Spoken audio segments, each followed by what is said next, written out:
Hello dears. അപ്പോൾ ഓണ exam ഒക്കെ അടുത്തെത്തി. അപ്പോൾ എല്ലാവരും പഠനത്തിൻ്റെ തിരക്കിലായിരിക്കും, ഭയങ്കര പ്രിപ്പറേഷനിലൊക്കെ ആയിരിക്കും. അപ്പോൾ നമ്മുടെ 10ാം ക്ലാസ്സിലെ ബയോളജിയിലെ ഒരു ഇമ്പോർട്ടൻ്റ് ആയിട്ടുള്ള ഈ ഓണ എക്സാമിനും അതുപോലെ തന്നെ പബ്ലിക് എക്സാമിനും ഇമ്പോർട്ടൻ്റ് ആയിട്ടുള്ള ഒരു ചാപ്റ്ററാണ് കെമിക്കൽ മെസ്സേജസ് ഫോർ ഹോമിയോസ്റ്റാസിസ് അഥവാ സമസ്ഥിതിക്കായിട്ടുള്ള രാസ സന്ദേശങ്ങൾ എന്ന് പറയുന്നത്. അപ്പോൾ അതിൽ കുറച്ച് ഇമ്പോർട്ടൻറ്റ് ക്വസ്റ്റ്യൻസ്, അതായത് പ്രീവിയസ് ഇയറിൽ ചോദിച്ചിട്ടുള്ള കുറച്ച് ഇമ്പോർട്ടൻറ്റ് ക്വസ്റ്റ്യൻസ് നമുക്ക് നോക്കിയാലോ? യെസ്, നമുക്ക് ക്വസ്റ്റ്യൻസിലോട്ട് പോവാം.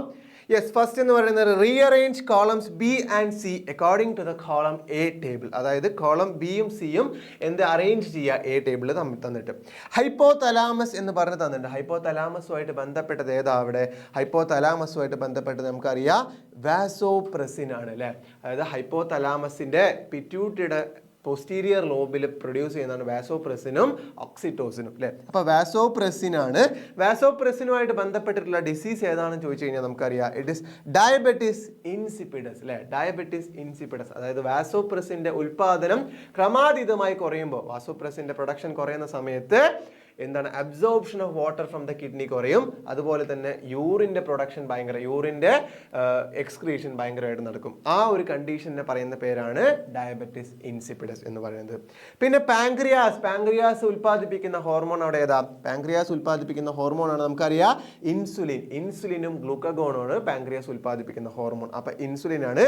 ഇൻസുലിനുമായിട്ട് ബന്ധപ്പെട്ടുള്ള അസുഖം അതിന്റെ നേരെ തന്നെ കൊടുത്തിട്ടുണ്ട്, ഡയബറ്റിസ് മെലിറ്റസ്. ഇൻസുലിൻ ഉൽപ്പാദിപ്പിക്കുന്ന തകരാറോ അല്ലെങ്കിൽ ഇൻസുലിൻ ഉൽപ്പാദിപ്പിക്കുമ്പോൾ ശരീരം അതിനെ എടുക്കാതിരിക്കുന്നുള്ള പ്രശ്നം കൊണ്ട് എന്തിന്റെ ഗ്ലൂക്കോസിന്റെ അളവ് ശരീരത്തിൽ കൂടുന്നു. ആ പ്രശ്നമാണ് അല്ലെങ്കിൽ ആ ഒരു അസുഖത്തിന് നമ്മൾ എന്ത് പറയുക? ഡയബറ്റിസ് മെലിറ്റസ് എന്ന് പറയുന്നത്. ഇനി തൈറോയിഡുമായിട്ട് ബന്ധപ്പെട്ടില്ല, തൈറോയിഡ് പ്രൊഡ്യൂസ് ചെയ്യുന്ന ഹോർമോണാണ് തൈറോക്സിൻ അല്ലേ. തൈറോക്സിനും കാൽസിറ്റോണിനുമാണ് തൈറോയിഡ് പ്രൊഡ്യൂസ് ചെയ്യുന്ന ഹോർമോൺ. അപ്പൊ തൈറോക്സിൻ എന്തുമായിട്ട് ബന്ധപ്പെട്ടാണ്? തൈറോക്സിന്റെ പ്രൊഡക്ഷൻ കുറയുന്നത് മൂലം ഉണ്ടാവുന്ന ഹൈപ്പോ തൈറോയിഡിസം. കുട്ടികളിലെ ഹൈപ്പോ തൈറോയിഡിസം ഉണ്ടാവുന്ന അസുഖമാണ് ക്രെറ്റിനിസം എന്ന് പറയുന്നത് അല്ലേ. കുട്ടികളിലെ ഹൈപ്പോ തൈറോയിഡിസം ക്രെറ്റിനിസം ആണെങ്കിൽ മുതിർന്നവരിൽ ഹൈപ്പോ തൈറോയിഡിസം എന്താ ഉണ്ടാക്കുക? നമ്മളുടെ മിക്സഡിമ എന്ന് പറഞ്ഞ അസുഖമാണ് അല്ലെ. മിക്സഡിമയാണ് മുതിർന്നവരിൽ ഹൈപ്പോ തൈറോയിഡിസം മൂലം ഉണ്ടാവുന്ന അസുഖം അല്ലേ. അപ്പോൾ യെസ്, അപ്പോൾ ഹൈപ്പോ തലാമസ് വാസോപ്രസിനാണ് ഡയബറ്റിസ് ഇൻസിപ്പിഡസുമായിട്ട് ബന്ധപ്പെട്ടിരിക്കുന്നു അല്ലേ. Pancreas insulin, diabetes mellitus, thyroid തൈറോക്സിനും ക്രെറ്റിനസുമായിട്ട് ബന്ധപ്പെട്ടിരിക്കുന്നു. അടുത്ത ക്വസ്റ്റ്യൻ നമുക്ക് നോക്കാം. Complete the illustration using the words given in the box. അതായത് നമ്മുടെ സൊമാറ്റോട്രോഫിന്റെ പ്രൊഡക്ഷൻ ഇൻക്രീസസ് എപ്പോഴൊക്കെ? ആഫ്റ്റർ ദി ഗ്രോത്ത് ഫേസും ഡ്യൂറിങ് ഗ്രോത്ത് ഫേസും. ബോക്സിൽ തന്നിരിക്കുന്ന ആ സൂചനകൾ വെച്ചിട്ട് സൊമാറ്റോട്രോഫിൻ ഗ്രോത്ത് ഫേസും ആഫ്റ്റർ ദി ഗ്രോത്ത് ഫേസും എന്തൊക്കെ അസുഖങ്ങളാണ് വരിക എന്ന് ആണ് ചോദിച്ചിരിക്കുന്നത്. അപ്പൊ നമുക്കറിയാം somatotrophin increases during the growth phase. Growth ഫേസിൽ സൊമാറ്റോട്രോഫിൻ ഇൻക്രീസ് ചെയ്ത് കഴിഞ്ഞാൽ എന്താണ് അവിടെ അസുഖം വരിക? എന്താണ്? നമ്മളുടെ ജൈഗാൻറ്റിസം ആണ് അല്ലെ. ജൈഗാൻറ്റിസം എന്ന് പറയും, അല്ലെങ്കിൽ എന്താന്ന് പറയാ? ഭീമാകാരത്വം അല്ലെ. ഭീമാകാരത്വം, മലയാളത്തിൽ ഭീമാകാരത്വം എന്ന് പറയും അല്ലെ. Somatotrophin increases during growth phase ആണ് ജൈഗാൻറ്റിസം അല്ലെങ്കിൽ ഭീമാകാരത്വം എന്ന് പറയുന്നത് അല്ലെ. അപ്പോൾ അവിടെ നമുക്ക് ജൈഗാൻറ്റിസം എടുക്കാം.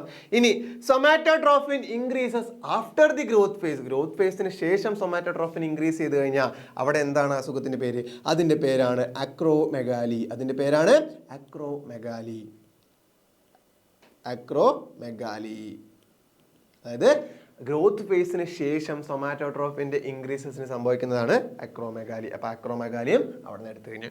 ഇനി ഡ്വാർഫിസം എന്താണ്? ഡ്വാർഫിസം എന്ന് പറഞ്ഞു കഴിഞ്ഞാൽ സൊമാറ്റോട്രോഫിന്റെ ഡിക്രീസസ് ഡ്യൂറിങ് ഗ്രോത്ത് ഫേസ് അല്ലെ. Somatotrophin decreases during growth phase. അതാണ് ഡ്വാർഫിസം അല്ലെങ്കിൽ വാമനത്വം എന്ന് പറയും. അതായത് സൊമാറ്റോട്രോഫിന്റെ ഉൽപാദനം എപ്പോൾ വളർച്ചാ ഘട്ടത്തിൽ കുറയുന്നതാണ് വാമനത്വം എന്ന് പറയുന്ന രോഗം എന്ന് പറയുന്നത്. അപ്പൊ നമ്മളുടെ ഇല്ലസ്ട്രേഷൻ ക്ലിയർ ആയി അല്ലെ. ഇനി അടുത്തതാണ് complete the illustration according to the model given below. ഇവിടെ എന്താ കൊടുത്തിരിക്കുന്നത്? ഫിറോമോൺസ് ആണ്. അതായത് അനിമൽസിൽ പ്രൊഡ്യൂസ് ചെയ്യുന്ന ഹോർമോൺസിനാണ് നമ്മൾ ഫിറോമോൺസ് പറഞ്ഞ് പഠിക്കുന്നത്. അപ്പൊ ഫിറോമോൺസ് പറഞ്ഞിട്ടുള്ള ടെക്സ്റ്റ് ബുക്കിൽ കൊടുത്തിട്ടുള്ള കുറച്ച് ഫിറോമോൺസിന്റെ പേരും അത് ഉൽപ്പാദിപ്പിക്കുന്ന അനിമലും ഏതാണ്, മൃഗമാണ് ഫിറോമോണിനെ ഉൽപ്പാദിപ്പിക്കുക. മസ്ക് ഡിയർ മസ്കോ എന്ന് പറഞ്ഞ് കൊടുത്തിട്ടുണ്ട് അല്ലെ. മസ്ക് ഡിയർ മസ്കോ എന്ന് പറഞ്ഞിട്ട് ഓൾറെഡി അവിടെ തന്നിട്ടുണ്ട്. അപ്പൊ അതുമായിട്ട് ആ മോഡലുമായിട്ട് പോലെ ബാക്കി താഴെയുള്ള മോഡലിന് എന്ത് ചെയ്യുക? നമ്മളൊന്ന് ഫില്ലപ്പ് ചെയ്യുക. ഫീമെയിൽ സിൽക്ക് വേം മോത്ത് എന്താ പ്രൊഡ്യൂസ് ചെയ്യുക? ഫീമെയിൽ സിൽക്ക് വേം മോത്ത് പ്രൊഡ്യൂസ് ചെയ്യുന്നതാണ് ബോംബിക്കോൾ അല്ലെ. ബോംബിക്കോൾ അഥവാ പട്ടുനൂൽ അല്ലേ, ബോംബിക്കോൾ അഥവാ പട്ടുനൂൽ, അതാണ് female silkworm moth produce ചെയ്യുന്നത് അല്ലേ. അപ്പം അത് നമുക്ക് അവിടെ കിട്ടി. ഇനി സിവറ്റോൺ എന്ന് പറഞ്ഞ ഹോർമോൺ അല്ലെങ്കിൽ സിവറ്റോൺ എന്ന് പറഞ്ഞ ഫിറോമോൺ പ്രൊഡ്യൂസ് ചെയ്യുന്ന ഏതാ? സിവറ്റ് കാറ്റ് ആണ് അല്ലേ, സിവറ്റ് കാറ്റ് ആണ് സിവറ്റോൺ എന്ന് പറഞ്ഞ ഫിറോമോൺസിനെ പ്രൊഡ്യൂസ് ചെയ്യുന്നത് അല്ലേ. അതായത് കസ്തൂരിമാൻ കസ്തൂരിനെ പ്രൊഡ്യൂസ് ചെയ്തു. ഇനി പെൺ പട്ടുനൂൽ ശലഭമാണ് ഏത്? Female silkworm moth. അത് എന്തിനെ പ്രൊഡ്യൂസ് ചെയ്യുക? പട്ടുനൂലിനെ പ്രൊഡ്യൂസ് ചെയ്യുക അല്ലേ. പട്ടുനൂൽ, ബോംബിക്കോൾ, ബോംബിക്കോൾ അല്ലെ, ബോംബിക്കോൾ എന്ന് പറഞ്ഞ സാധനത്തിനെ പ്രൊഡ്യൂസ് ചെയ്യുക. ഇനി സിവറ്റോൺ പ്രൊഡ്യൂസ് ചെയ്യുന്നത് സിവറ്റോൺ കാറ്റ് ആണ്, വെരുക് എന്ന് പറയും. സിവറ്റോൺ പ്രൊഡ്യൂസ് ചെയ്യുന്നത് സിവറ്റോൺ കാറ്റ് അഥവാ വെരുക്. ഇനി അടുത്ത ക്വസ്റ്റ്യനിലോട്ട് നോക്കാം. What are the problems caused by the excessive production of thyroxine? Thyroxine ഉൽപാദനം കൂടിയാൽ ഉണ്ടാവുന്ന പ്രശ്നങ്ങൾ. നമ്മൾ തൈറോക്സിൻ നമ്മുടെ ശരീരത്തിൽ പ്രൊഡ്യൂസ് ചെയ്യുന്ന തൈറോയ്ഡ് ഗ്ലാൻഡ് ആണ്. തൈറോക്സിൻ എന്തിനു വേണം? മെറ്റാബോളിക് പ്രവർത്തനങ്ങൾക്ക് വേണമല്ലേ, നമ്മുടെ മെറ്റാബോളിസം നടക്കാൻ തൈറോക്സിൻ വേണം. ഇനി തൈറോക്സിന്റെ അമിത ഉൽപാദനത്തിന് പറയുന്ന പേരാണ് ഹൈപ്പർ തൈറോയിഡിസം അല്ലേ. തൈറോക്സിന്റെ ഉൽപാദനം കൂടിയാലുള്ള അസുഖത്തിന് പറയുന്ന പേരാണ് ഹൈപ്പർ തൈറോയിഡിസം എന്ന് പറയും അല്ലേ, ഹൈപ്പർ തൈറോയിഡിസം. അപ്പം ഉണ്ടാവുന്ന രോഗങ്ങൾ എന്തൊക്കെയാണ്? അപ്പം ഉണ്ടാവുന്ന രോഗങ്ങളാണ് ഹൈ മെറ്റാബോളിക് റേറ്റ് അല്ലേ, നമ്മുടെ മെറ്റാബോളിക് റേറ്റ് ഉപാപചയ പ്രവർത്തനങ്ങൾ കൂടും. ഹൈ മെറ്റാബോളിക് റേറ്റ് എന്ന് പറഞ്ഞു കഴിഞ്ഞാൽ ഉയർന്ന ഉപാപചയ പ്രവർത്തനങ്ങൾ, ഉപാപചയ പ്രവർത്തനങ്ങൾ. പിന്നെന്താണ് സംഭവിക്കുക? Rice in body temperature, rice in body temperature, നമ്മളുടെ ശരീര താപനില വർദ്ധിക്കുന്നു. പിന്നെന്താ സംഭവിക്കുക? എക്സസീവ് സ്വെറ്റിംഗ് അല്ലേ, എക്സസീവ് സ്വെറ്റിംഗ് സംഭവിക്കുന്നു. നമ്മൾക്ക് നന്നായിട്ട് വിയർക്കുന്നു അല്ലേ, നന്നായിട്ട് വിയർക്കുന്നു. അതായത് ഏത് സംഭവം എപ്പോഴാണ് സംഭവിക്കുക? കൂടിയ അല്ലേ, എന്ത്? തൈറോക്സിന്റെ അളവ് കൂടിയ.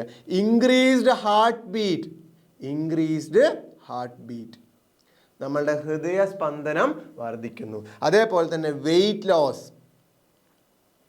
വെയിറ്റ് ലോസ് എന്ന് പറഞ്ഞു കഴിഞ്ഞാൽ നമ്മളുടെ വെയിറ്റ് കുറയുന്നു അല്ലേ, നമ്മളുടെ വെയിറ്റ് കുറയുന്നു. അതേപോലത്തെ emotional imbalance, emotional imbalance, emotional imbalance പറഞ്ഞാൽ വൈകാരികമായ പ്രക്ഷുബ്ധത, വൈകാരികമായ പ്രക്ഷുബ്ധത.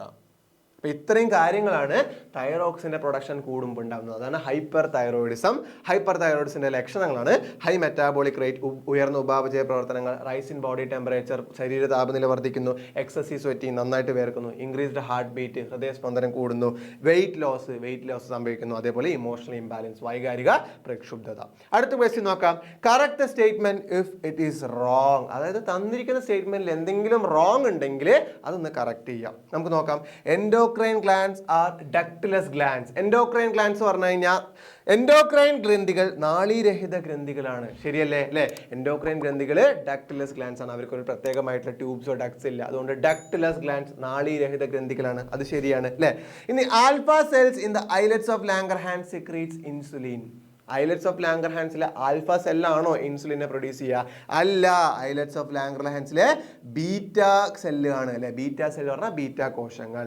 ഐലറ്റ്സ് ഓഫ് ലാംഗർഹാൻസിലെ ആൽഫ കോശങ്ങളല്ല, ബീറ്റ കോശങ്ങളാണ് ആരെ പ്രൊഡ്യൂസ് ചെയ്യുക? ഇൻസുലിനെ പ്രൊഡ്യൂസ് ചെയ്യുക. ആൽഫ കോശങ്ങൾ ആരെ പ്രൊഡ്യൂസ് ചെയ്യുക? ഗ്ലൂക്കഗോണിനെയാണ് പ്രൊഡ്യൂസ് ചെയ്യുക. അപ്പോൾ അത് തെറ്റാണ് അല്ലേ, അത് മാറി. ഇനി aldosterone slows down the action of defence cells ആണോ? തെറ്റാണ് അല്ലേ. അൾഡോസ്റ്റിറോൺ അല്ല സ്ലോസ് ഡൗൺ ചെയ്യുക. ആരാണ്? കോർട്ടിസോൾ ആണ് സ്ലോ ഡൗൺ ചെയ്യുക അല്ലെ. കോർട്ടിസോൾ എന്ന് പറഞ്ഞ ഹോർമോൺ ആണ് സ്ലോ ഡൗൺ ചെയ്യുന്നത്. അതായത് നമ്മുടെ എപ്പിനെഫ്രിൻ ഒക്കെ പ്രൊഡ്യൂസ് ചെയ്യുന്ന അല്ലെ കോർട്ടിസോൾ അല്ലെ. അൾഡോസ്റ്റിറോൺ അല്ല, കോർട്ടിസോൾ. കോർട്ടിസോൾ എന്ന് പറഞ്ഞ ഹോർമോൺ ആണ് എന്തിനെ സ്ലോ ഡൗൺ ചെയ്യുന്നത്? നമ്മുടെ പ്രതിരോധ കോശങ്ങളുടെ പ്രവർത്തനത്തിന്റെ വേഗത കുറയ്ക്കുന്നത്. പിന്നെ anti diuretic hormone helps in the reabsorption of water in the kidneys. ADH water reabsorption kidneys നടത്തുന്നുണ്ട്. ശരിയാണ് അല്ലെ.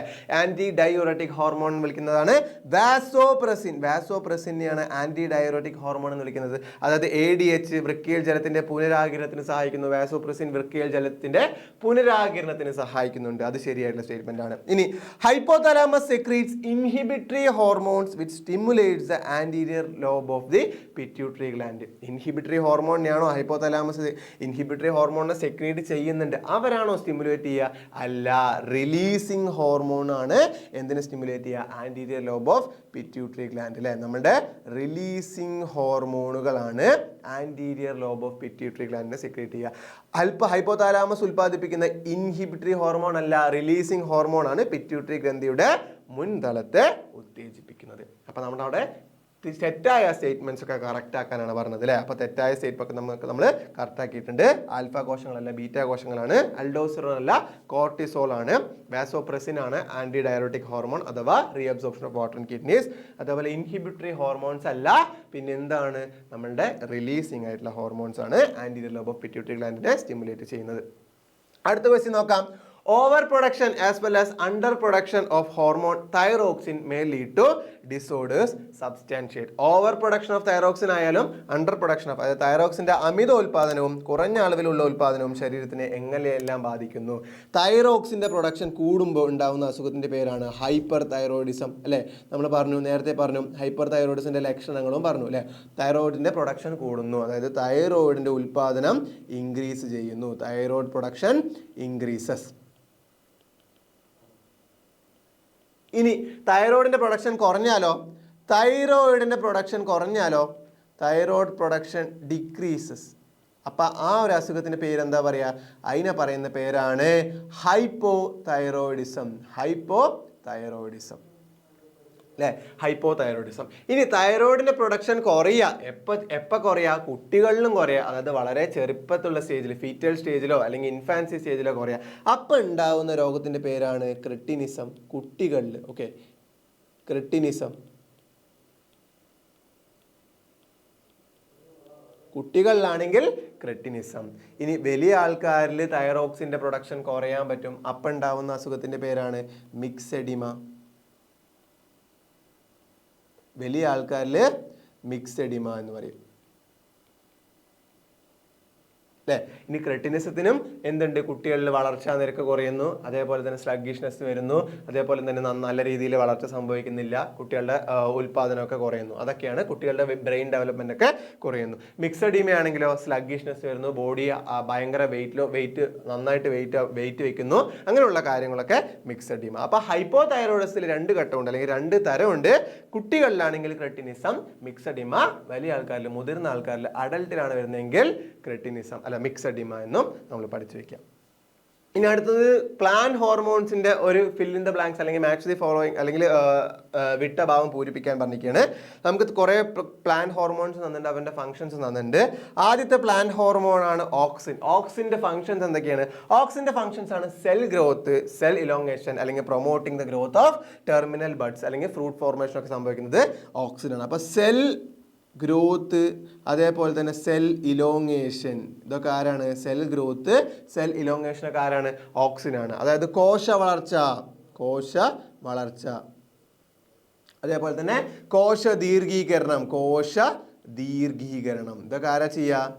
ഇതൊക്കെ ഓക്സിൻ എന്ന് പറഞ്ഞ ഹോർമോൺ, പ്ലാന്റ് ഹോർമോൺ, സസ്യ ഹോർമോണിന്റെ ധർമ്മമാണ്. ഇനിയോ അബ്സിസിക് ആസിഡ് എന്തിനാ സഹായിക്കുക?